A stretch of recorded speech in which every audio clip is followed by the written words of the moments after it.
Assalamualaikum warahmatullahi wabarakatuh.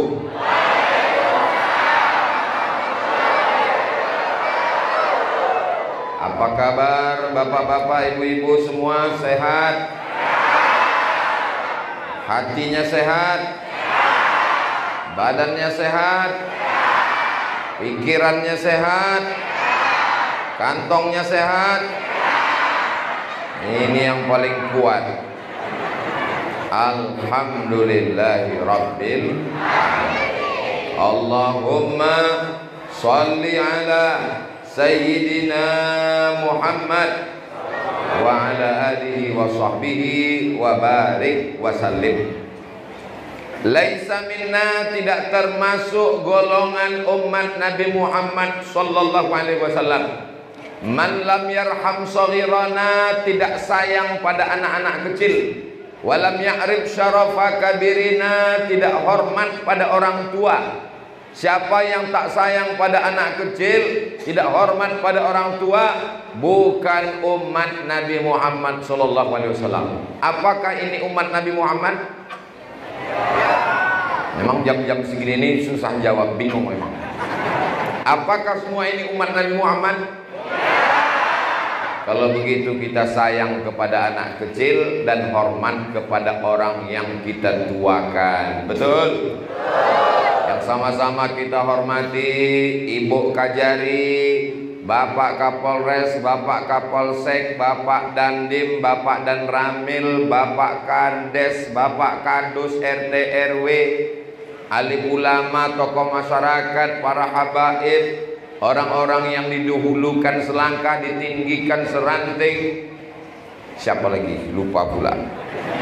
Hadirin hadirat, muslimin muslimat, mukminin mukminat yang belum berbini dan belum bersunat, semua yang hadir ini dimuliakan Allah Subhanahu wa taala. Amin ya rabbal alamin. Tabligh Akbar bersama Ustadz Abdul Somad, judulnya membangun generasi yang berdaya guna dan berakhlakul karimah.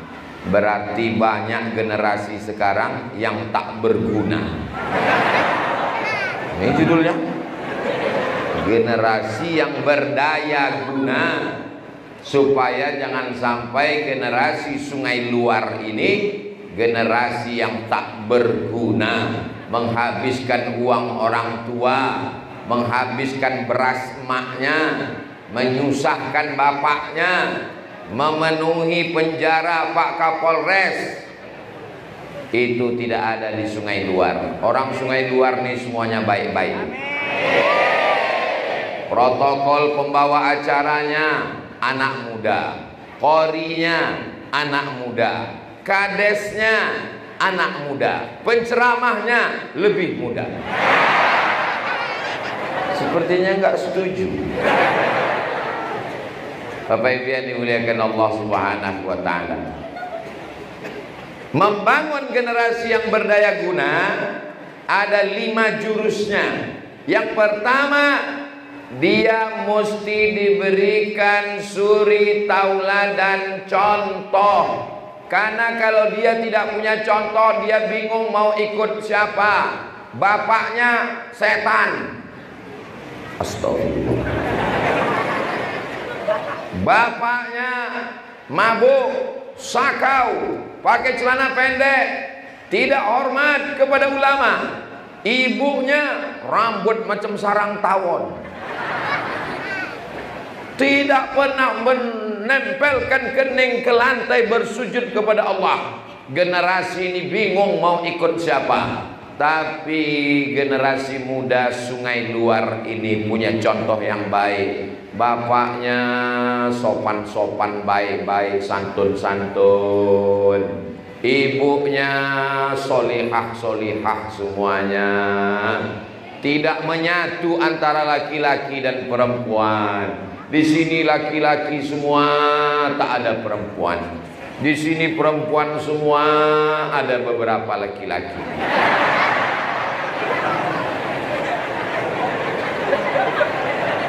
Bapak bisa memberikan contoh yang baik untuk generasi Sungai Luar di masa akan datang? Ibu bisa memberikan contoh yang baik untuk generasi Sungai Luar di masa akan datang? Semuanya bisa menjadi suri tauladan untuk anak-anak kita? Jangan ada dusta di antara kita. Kalau guru kencing berdiri, maka muridnya kencing maraton. Itu pepatah kita. Anak-anak ini melihat ibunya. Kalau ada anak kecil umur 5 tahun berdiri di pinggir jalan, rambutnya merah, kuning, kelabu, hijau dan biru, bibirnya lipstiknya sampai ke pipi, tangannya pakai kutek berwarna hitam. Anak ini yang ngajarnya siapa? Ibunya malu. Ada gurunya di rumah, itu adalah ibunya. Kalau ada anak laki-laki jam 6 sore pakai kain sarung, pakai baju koko, pakai peci, membawa Al-Quran menuju surau, langgar, masjid dan musola, itu pasti bapaknya yang memberikan contoh yang baik. Maka bapak-bapak, ibu-ibu yang masa lalunya gelap, yang dulu jahat, yang dulu pecandu narkoba, yang dulu pezina perampok, yang dulu tidak pernah mau bersujud kepada Allah, kalau ingin anak-anakmu baik, bertaubatlah. Mudah-mudahan dengan momen tabligh akbar ini yang dulu jahat menjadi baik, insyaallah. Amin ya rabbal alamin. Astaghfirullah Rabbal baraya, astaghfirullah minal khataya, Rabbi zidni ilman nafi'an wa wafiqni amalan salihah. Saya ini dulu orangnya jahat Pak Ustadz, perampok, pencuri, maling, main judi, mabuk, sakau, pezina. Gak usah Bapak kasih tahu, saya sudah lama tahu. Tapi saya tidak mau anak saya jahat macam saya Pak Ustadz. Saya tobat, sudah hijrah, sudah ngaji, sudah ke masjid. Bagus. Saya ini orangnya nggak bisa ngaji Pak Ustadz. Saya ingin anak saya pandai. Saya serahkan ke Ustadz Qori kita tadi Pak Ustadz. Mantap. Begitu orang tua. Betul Bu? Ini sekarang ada bapak-bapak, saya ini orangnya bodoh Pak Ustadz, nggak bisa ngaji Pak Ustadz, maka anak saya mesti lebih bodoh dari saya. Bagaimana generasi kita ke depan? Siapa orang yang tidak punya dosa? Semuanya punya dosa. Ibu punya dosa, betul? Betul. Di antara kita ini semua, kata-kata hikmah, man kasura kalamuhu kasura saktuhu. Siapa yang paling banyak ngomongnya, dialah yang paling banyak salahnya, dialah yang paling banyak dosanya. Di antara kita ini semua, siapa yang paling banyak dosanya? Makanya saya ini ceramahnya nggak panjang, karena kalau makin lama bicara makin banyak silap, salah dan dosa. Mudah-mudahan semua dosa saya diampunkan Allah Subhanahu wa ta'ala. Allah mengampunkan dosa saya karena ketulusan hati Bapak Ibu jamaah Sungai Luar ini semua, insya Allah. Sungainya mana? Ada di luar. Oh, pantas namanya Sungai Luar. Nama Pak Kadesnya laut, Pak Baharudin. Bahar itu artinya laut. Maka saya dengan mantap ini. Desa dipimpin oleh laut. Masya Allah, tabarakallah. Bapak Ibu yang dimuliakan Allah Subhanahu wa ta'ala, bapak yang baik itu seperti bibit, diletakkan di tanah yang baik, maka tumbuhlah bunga-bunga yang harum semerbak, indah dipandang mata. Seperti mana? Ini bunga di depan saya ini. Subur memang Sungai Luar ini, sampai dalam masjid tumbuh bunga. Tolong selesai acara dipulangkan ke panitia. Tanah yang tandus akan mengeluarkan tanaman namanya kaktus. Dilihat bunganya tidak enak, dicium hidung bengkak. Nabi Ibrahim alaihissalam tidak pernah diceritakan tentang bapaknya yang baik, diceritakan tentang bapaknya yang jahat, namanya Azar. Wa iz qala Ibrahimu li abihi Azar. Ingatlah ketika Ibrahim berkata kepada bapaknya Azar, atattakhidhu asnaman alihah, kenapa engkau menciptakan berhala? Bapaknya tukang buat berhala, penyembah berhala, tapi anaknya menjadi baik. Kenapa? Ibunya baik.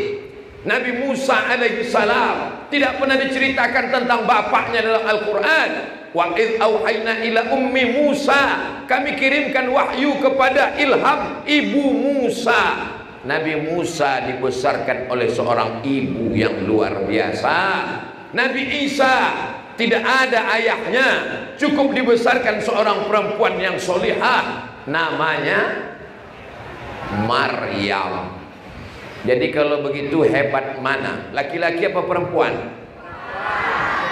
Lihat, perempuan luar biasa. Perempuan bisa membesarkan Ibrahim, perempuan bisa membesarkan Musa, perempuan bisa membesarkan Isa, dan perempuan membesarkan Sayyidina Muhammad sallallahu alaihi wasallam. Karena 2 bulan dalam kandungan meninggal bapaknya. 2 bulan dalam kandungan meninggallah ayahnya. Tapi karena seorang ibu, maka jangan macam-macam dengan ibu. Dengan seorang ibu anak menjadi qori, dengan seorang ibu anak menjadi ulama, dengan seorang ibu anak menjadi generasi yang berdaya guna, dengan seorang ibu anak menjadi anak yang soleh. Makanya syarat untuk dapat generasi yang berdaya guna, ibunya mesti baik. Ibu yang baik itu bagaimana Pak Ustadz? Gak perlu saya sebutkan. Datang ke Sungai Luar, di sini ibunya baik-baik. Baik ibu yang di dalam maupun ibu yang di luar. Ibu di luar, di Sungai Luar. Bapak Ibu yang dimuliakan Allah Subhanahu wa taala.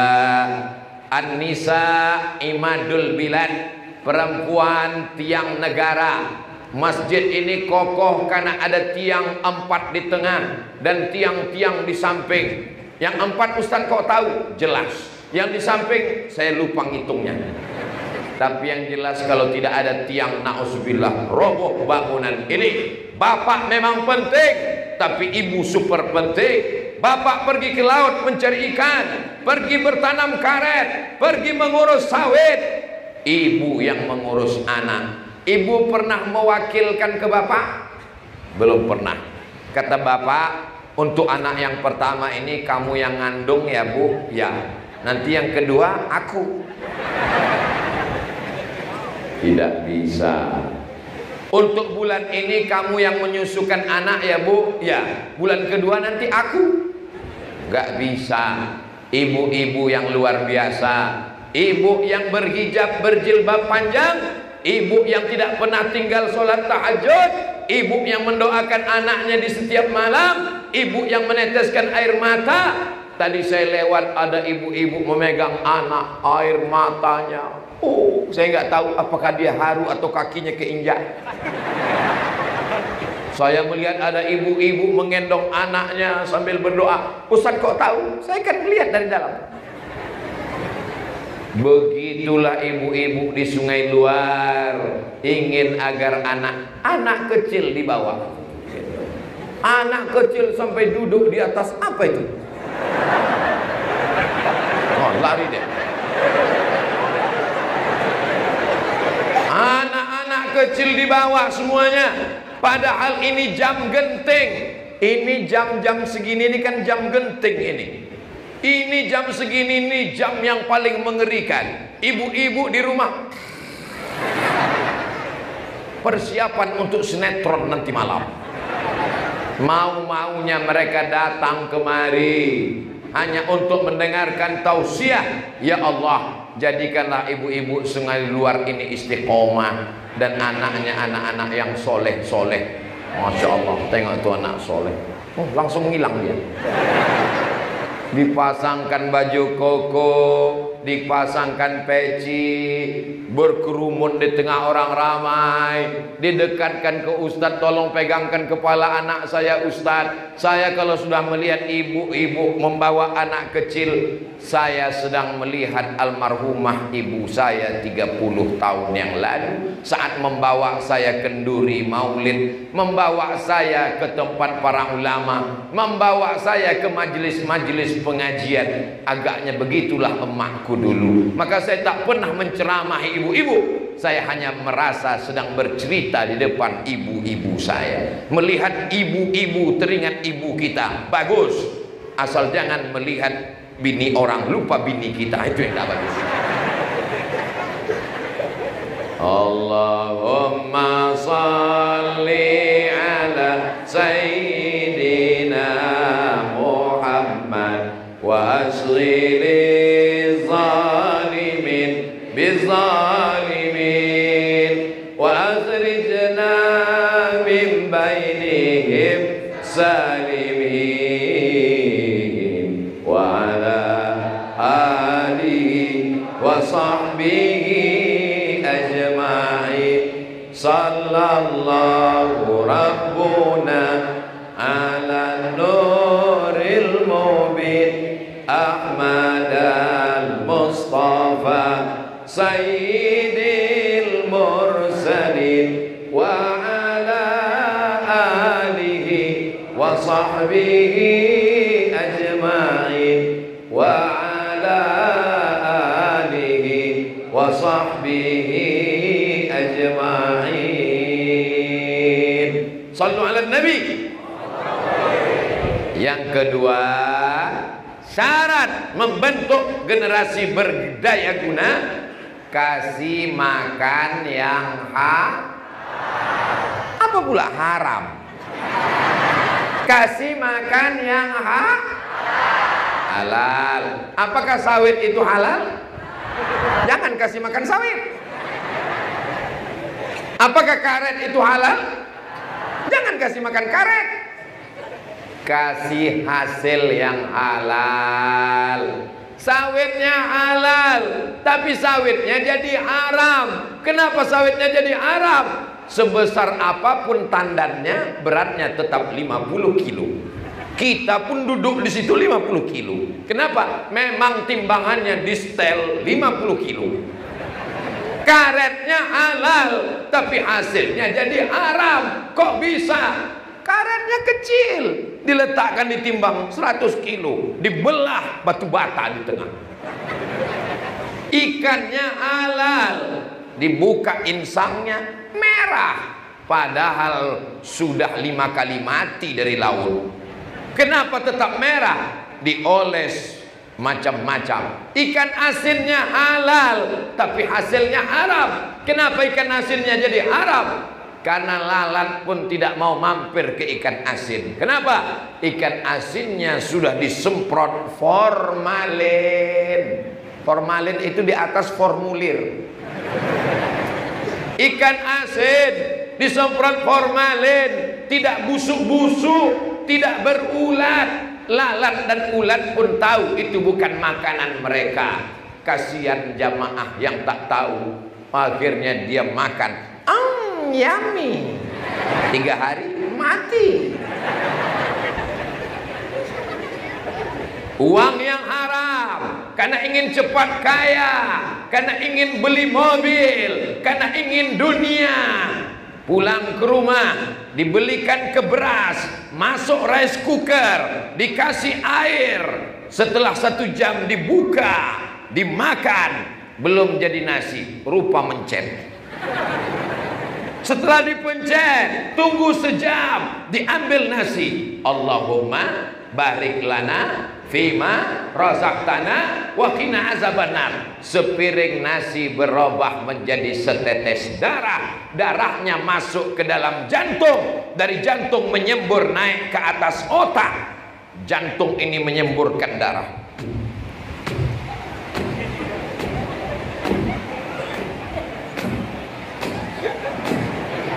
Menyemburkan darah naik ke atas otak. Kalau jantung berhenti berdetak, jantungnya normal detaknya.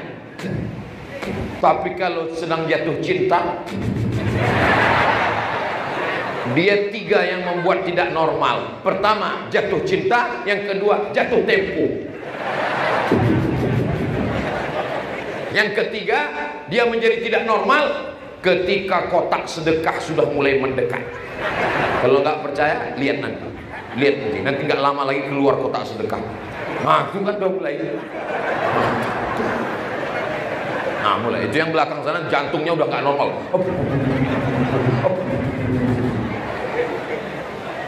Darah yang menyembur dari jantung, darah haram.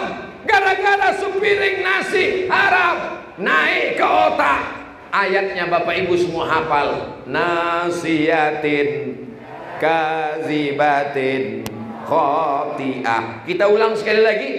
Nasiyatin kazibatin khoti'ah. Nasiyatin ubun-ubun bagian depan. Saya cuma mau ngasih tahu, saya belum beruban. Ubun-ubun bagian depan itu tempatnya otak yang berpikir. Kalau dia dikasih makan haram, nanti anak kita itu berpikirnya haram. Pikirannya mau berzina, pikirannya mau mengganggu anak gadis orang, pikirannya mau jahat. Lalu dikatakan kenakalan remaja. Bukan kenakalan remaja, guys. Ini kenakalan orang tua, karena bapaknya yang ngasih makanan haram. Saya heran anak saya ini Pak Ustaz. Baru saya kirim ke pesantren seminggu, udah lari. Saya masukkan ke sekolah, gurunya angkat tangan, udah gak sanggup. Ini tidak lain tidak bukan gara-gara anak dikasih makan haram.